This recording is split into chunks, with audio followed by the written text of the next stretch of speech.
this classification system comes to us from the National Pressure Ulcer Advisory Panel, which is an extremely knowledgeable body of experts that have been writing guidelines for pressure ulcer treatment for years. They have come up with 6 stages. The first stage, which is the least injury, is an injury where you have just the skin, the outer layer of skin, which is known as the epidermis, damage. So this will appear as pigmentation change, such as redness or pinkness on the pale toned individual, and for the darker toned individual, it's going to look a little darker than their natural skin tone. This area of pigmentation change will not blanch.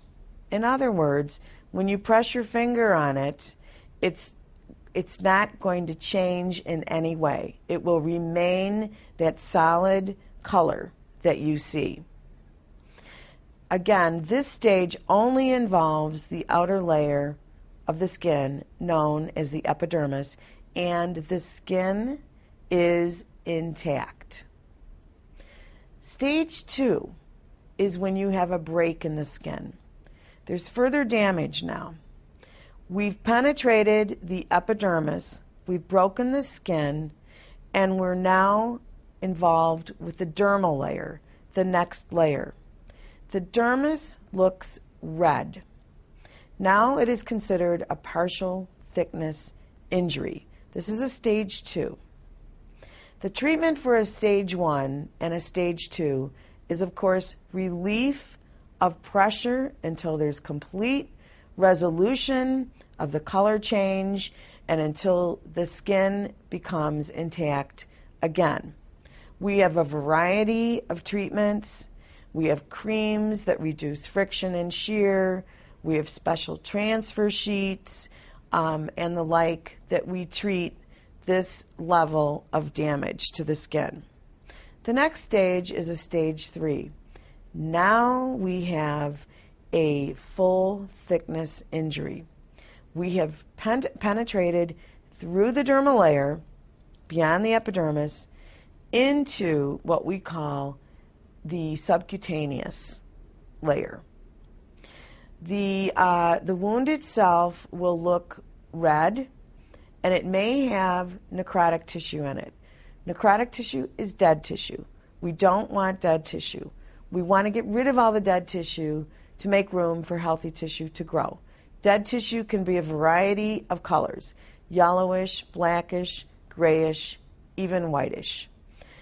This is the stage 3 pressure ulcer.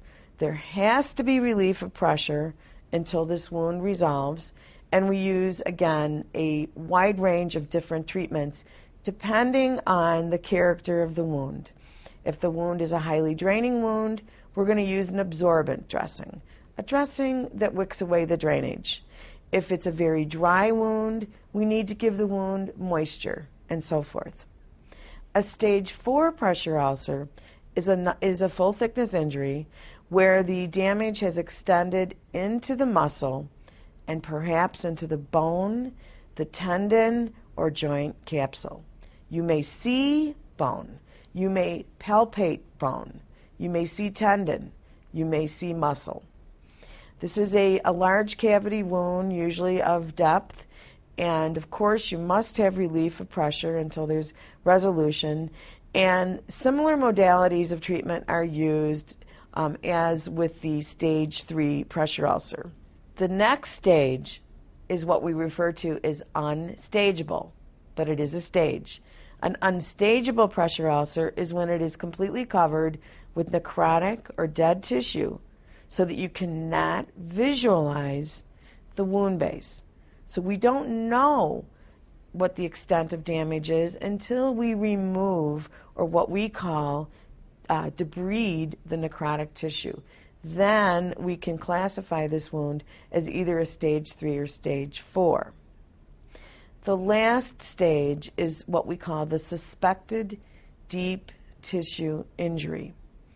This wound will appear intact, but it will be bruised looking, and it will have a tissue texture consistency that is soft instead of firm. And what's happening here with the suspected deep tissue injury is that there is injury at the bony tissue interface. That's where the bone meets the tissue. So there's tissue damage going on underneath, and it has not reached the surface of the skin or the epidermis. So the skin remains intact. But in many instances, the suspected deep tissue injury subsequently heralds a stage 3 or stage 4 full thickness pressure ulcer.